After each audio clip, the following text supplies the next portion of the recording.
After several months of endless builds and side projects and swaps, we finally have time to start working on the green Rb25. Just got some MT90. I ended up using my other MT90 for the 300ZX swap, the 5-speed swap. So that way I can button up the transmission. I'm gonna wire the battery cables to the back so that way I can install my seats. And then we'll be one step closer to getting the wiring harness in, and then we'll be good to go. So underneath, I already have the drain plug or the overflow plug off, and the drain plug is torqued down and sealed. So God, I forgot how clean my box was. It's literally brand new. All right, let's see if I can do this without spilling. There we go. It's hard to do it with the camera and. All right, so I just got all 4 quarts in there.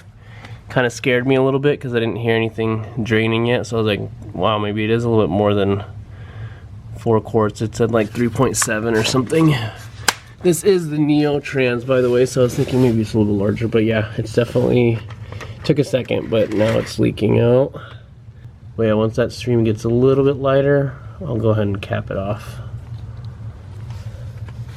Alright, so the overflow plug is buttoned up.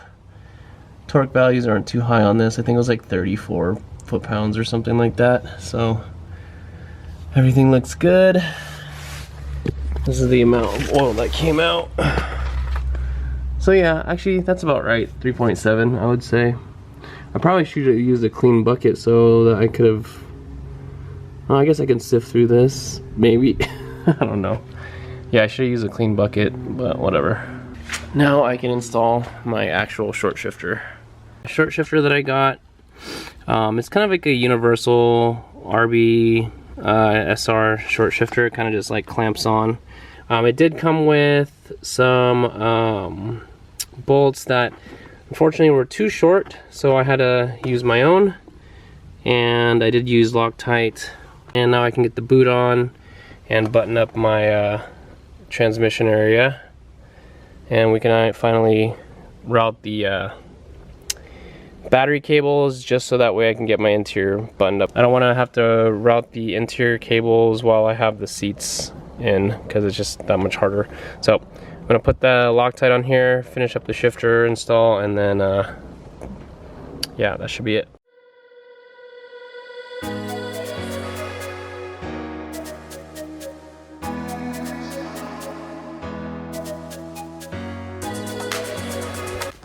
Hello and welcome back. I am excited because I finally get to update you guys on the green S14. Now, a lot of you guys actually started following this channel through this build, and I know that it's been, I think, nearing 4 years now since I first uploaded a video with this car, and it's been a while. It's definitely been a while. This car has been on the back burner for the most part, and not necessarily for any other reason besides I wanted to take my time with this car. With all the other projects that kind of came into light and things that popped up where I didn't think that, you know, I actually planned for me to swap another vehicle, another car, or even getting the white 240. There's obviously been a lot of detours, and this car has been put aside each and every time. And the only reason why is because I wanted to take my time with this car. This is a car that I plan on keeping for a very long time, and there's been a lot of changes to, you know, particular parts, you know, color schemes, so on and so forth. So with that being said, naturally this car has taken a lot longer than any of my other builds, but it's because I wanted to take the time to make this perfect in my eyes. And even if I say that now, I probably will change things here and there later in the future, but I wanted to do everything to this car. And I'm not, I don't make crazy YouTube money, so this is something that has obviously had to take longer to, fund and finance some of the stuff that I wanted to get for this car. But with that being said, and that long-winded explanation on why this is taking so long, I want to thank you guys for sticking around for this. And I know this video has been a long time coming, and the next video or so, we should have this car started. So I just have a few more things that I need to button up, including some of the oil system, which I will go into more depth here in just a moment.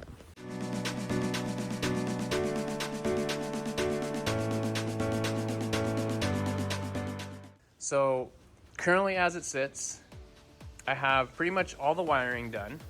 All my power wires, as well as the grounds, minus some of the grounds for the exhaust because I don't have the exhaust made yet. That's all ready to go. So technically, if I wanted, I could send power to this right now and turn on, I do have a Haltech system for this and the IC7 dash. I can turn all that on, but I did want to do a couple more things before we got to that point. Oil system is partially done. I do have a remote oil filter that I'm going to be installing, as well as the oil cooler. So before I can even crank this over, that needs to be plumbed up, obviously. And then I do have some of the coolant stuff, which isn't imperative to start the car, but I eventually want to get that going, as well as the power steering, because I know if there's some residual oil in here, it will squirt that out. So I want to get that all hooked up. So right now, if you saw in the previous footage, I did get the transmission oil and shifter in. So pretty much once I get the oil system done, I should be able to send power to this and crank it over.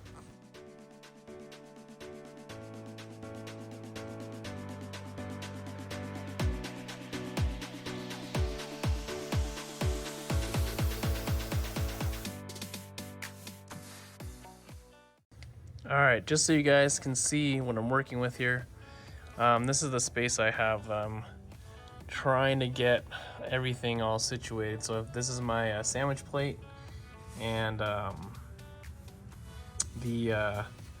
have all my sensors over here. So I got my oil temp sensor and 2 oil pressure, one for the gauge and one for the ECU. I use a T-fitting on that one just so that way I didn't have to use another spot on like an oil pickup. So got that done, and if you look, I do have an oil relocation, which I was gonna go with the Gretty one, but I did have this laying around, so I'm just gonna use it for now, just so I can get this project going here, this car going. But everything else is pretty much wired up. Looks kind of messy up there. Starter wires are all ready and hooked up as well. So now I am trying to find a location for the oil relocation. So I'm thinking somewhere on the frame rail. So that way when I do take off the oil filter, it's not draining all over the rack and the engine mount and the side of the block. So ideally, this is probably the best spot for it. I just want to make sure it's out of the way of everything else. So these right here are the fittings I'm going to use to go to the oil cooler, and it is controlled by a thermostat on that one. So these 2 particular ones will only open fully when the car is up to temperature. So these will go to the front, and yeah, once I get this done and oil-wise everything's all plumbed up, I should be able to crank her over safely without oil getting everywhere. So I'll get this done really quick, make the lines, and show you guys what it looks like afterwards. All right, guys, so I am calling an audible for right now. It is a little bit of a pain to get the relocation kit in the area that I want it. I'm thinking I might have to, because where I want it is kind of in the area where the clutch, the soft clutch line is. And I know I'm gonna be deleting this soon, but not now. I just wanna get the car started.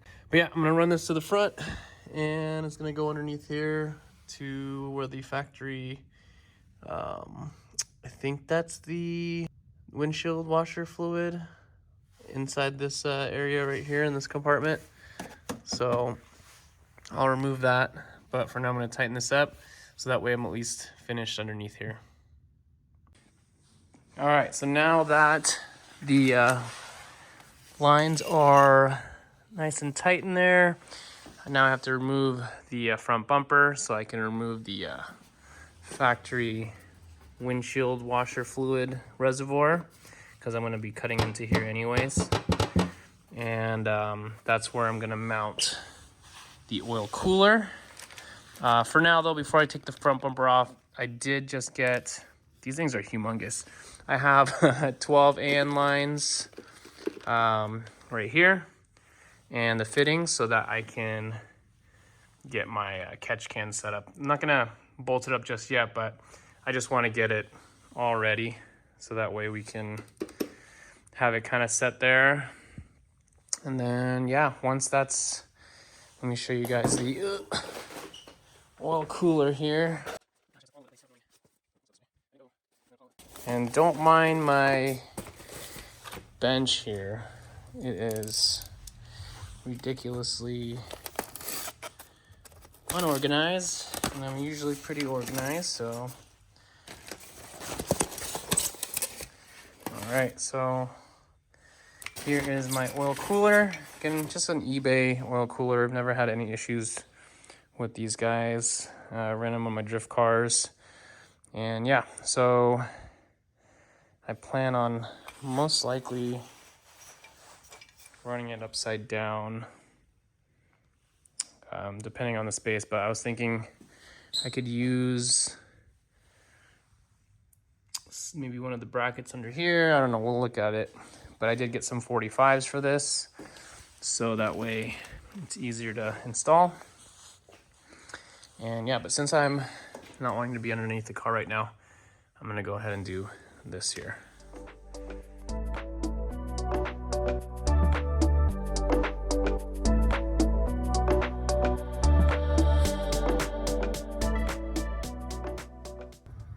All right, so now that we can move on to the oil cooler, I got the bumper off so we can access that area.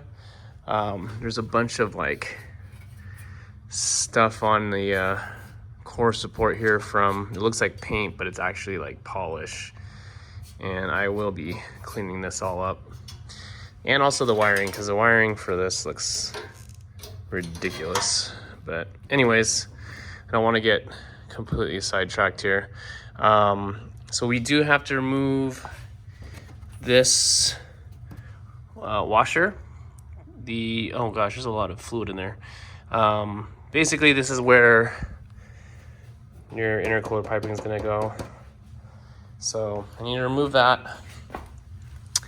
And maybe I can reutilize some of these factory brackets to hold my oil cooler. But first things first, we're gonna remove this, and I'll just throw this stuff into one of the other cars.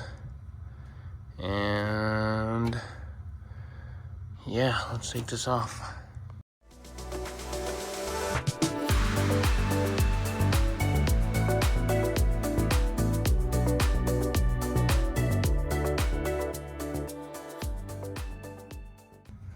All right, so the coolant reservoir is out. Make sure you have a container ready if you want to salvage some of that stuff. Right here is where I want to put it. I might flip it upside down because if you look, that's where the actual AN lines are going to come from. So I might do it upside down just for ease of access to the ports. And maybe something like this. So I'll make a bracket that will fit in here like so. And it should give us enough room. So if you look, there's like that opening right there. So, and I know that the opening will be towards this. Here, let me put it here. The opening that I'm going to be using for the intercooler piping should be right in this area, so we should be clear. I might just, for now, like place this, because you can see on the top of this, you have spots right here. So I was thinking of making like a flat bar bracket all the way across for support. And I could just use the factory panel here. It's kind of flimsy, so that's why I was thinking I'm just using like a flat bar all the way from one side to the other, so that way it braces this whole, it distributes the load all the way to the, like, across. So let's get this on. There we go. Just for now, so you guys can see the bolt I used. Right there. It's pretty nice from where I kind of want it, up in there. And then this right here, I'm thinking of just, I should remove this so I could see. 1 second. This right here, I just remove the wiring out of the way. I was thinking of utilizing a bracket of some sort up in here, because this just needs to be up this way. So maybe creating a bracket that goes from here and just get it to this right here. But for right now, I'm just gonna let it hang, just because all I need to do right now is just get the fittings on. So I'm gonna get the right lengths, get the 90s that I got for this. I'm gonna cut these off, and then at least have this ready to go in the general area. All right, so I kind of have the hoses marked about where I want to cut them. So I'm gonna cut these up and then get the fittings on.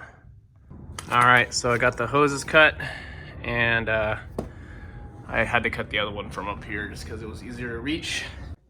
All right, so she is all in place. Like I said, I still need to make a bracket for this side, but right now it's just that side's held up by zip ties. I might even put a spacer up there just to lower it down just a tad, because if you can see, the metal portion of the fitting is touching the frame rail. Not a huge deal, because like I said, I can put like a little spacer up there, drop this about 1/2 inch, and I'll still have a lot of clearance. But I like the placing. I like that it's right up against the plastic, and I still have plenty of space for my intercooler piping. So, and when you look inside here, the lines have a lot of slack, and I'll probably get like a fitting that will kind of mount them over here by the engine mounts, but looks good in there as well.